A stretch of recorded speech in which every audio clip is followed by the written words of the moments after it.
किसान भाइयों से मैं निवेदन करना चाहूंगा कि जब जब इस देश के अंदर किसान लड़ना भूला है, जब जब इस देश के अंदर किसान लड़ना भूला है, तब तब बाहरी ताकतों ने आक्रमण करके और इस देश को बर्बाद करने का काम किया। जब जब इस देश का युवा लड़ना भूलता है, जब जब ये किसान अपनी लड़ाई भूलते हैं, जब तक चाहे कोई राजनीतिक दल हो, कोई भी हो, आपकी सुध लेने वाले नहीं। आज मैं कहना चाहता हूं कि जिस वीर भूमि पर मैं खड़ा हुआ हूं, ये वैसी वीर भूमि है जो देश के लिए अपने प्राण न्यौछावर करने के लिए तत्पर रहती है। साथियों, मुझे गर्व होता है कि मैं राजस्थान हरियाणा की लगती हुई सीमा पर मैंने जन्म लिया। मैंने दोनों राज्यों की वो वीरताएं देखी, लेकिन दुख इस बात का होता है कि कई बार देश के बड़े बड़े उन गद्दियों पर बैठे हुए लोग इस किसान की बात को भूलकर कहीं और इसका मायने लगाते। आज मैं कहना चाहूंगा आपके, कई लोग कहते हैं कि अग्निवीर योजना लागू की।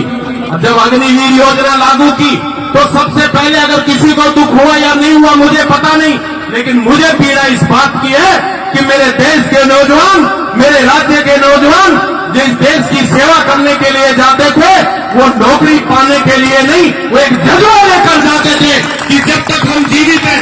वो घर पर कहकर जाते थे, अपनी माँ से पूछकर जाते थे, तो माँ भी ये कहती थी कि बेटे मेरे दूध की लाज रखना, मेरे दूध को मत लगाना। जब देश की सीमा के ऊपर दुश्मन आए तो उस छाती ठोकर खड़े रहना और दुश्मन को कड़ा मुकाबला देना, तब जाकर माँ के कलेजे को शांति मिलेगी। और उसी देश में हमारे नौजवानों के साथ अग्निवीर जैसी योजना लागू करके उन युवाओं के भविष्य के साथ अगर जिसने भी खिलवाड़ किया तो उसके खिलाफ हम लोग सदैव लड़ाई लड़ते रहेंगे और युवाओं के लिए दिल जान से लड़ाई लड़ते रहेंगे। साथियों, इस देश के कानून बदलते हैं और कानून बदलने वाले कौन है?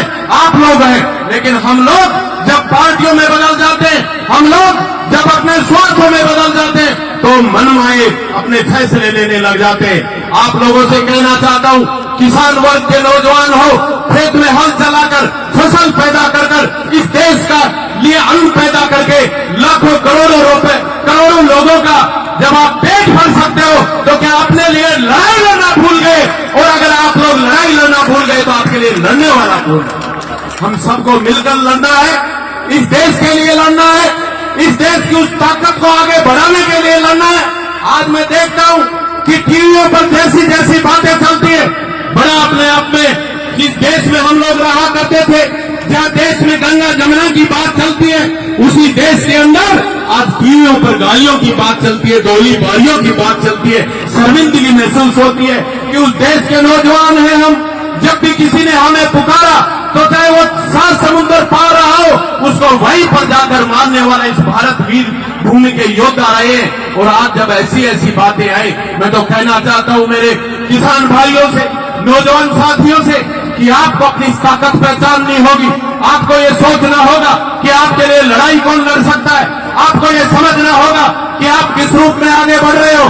साथियों, मैं तो गर्व से कह सकता हूं कि हमें डांस भी देखना चाहिए और उसमें एंजॉय भी करना चाहिए, लेकिन ऐसा डांस भी देखना चाहिए जिसमें माँ भारती का गायन हो और माँ भारती के लिए हम अपने प्राण न्यौछावर कर दे। ऐसे इस देश के युवा हैं। हम सबने जो भावनाओं के साथ आज आप सबने जो प्यार और सम्मान मुझे दिया, मैं तो आप लोगों से इतना जरूर कहना चाहूंगा कि जब भी आवश्यकता पड़े इस रामस्वरूप कसाना की, मैं ये विश्वास दिलाता हूं कि आपका भाई होने के नाते, आपका बेटा होने के नाते, आपका रिश्तेदार होने के नाते, जब भी आवश्यकता पड़ेगी तो मैं आप लोगों के बीच में रहूंगा और आपके साथ कंधे से कंधा मिलाकर काम करूंगा।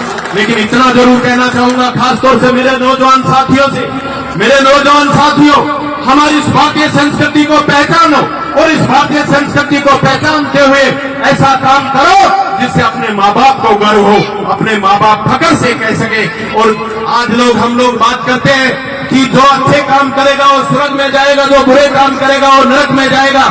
लेकिन मैं कहना चाहता हूं नौजवान साथियों से, अगर सही मायने में अगर हम लोग बात करते हैं, मैंने देखा तो नहीं, क्योंकि ये कहते हैं कि मरने के बाद स्वर्ग या नरक मिलता है, मुझे इतना तो पता नहीं, लेकिन ये विश्वास दिलाना चाहता हूं आपको कि माता पिता को स्वर्ग किस दिन मिलता है? जिस दिन माता पिता को स्वर्ग मिल जाता है, जिस दिन उसके बेटे या बेटी के नाम से माता पिता को जाना जाता है, उसी दिन उनको स्वर्ग मिल जाता है। इसलिए हमें सदैव वो काम करने चाहिए जिससे अपने माता पिता का हम मान और सम्मान बढ़ा सके। आप सबने मुझे इतने धैर्य के साथ सुना और खासतौर से युवा साथियों को मैं अपनी ओर से बहुत बहुत धन्यवाद अर्पित करता हूं कि आप सबको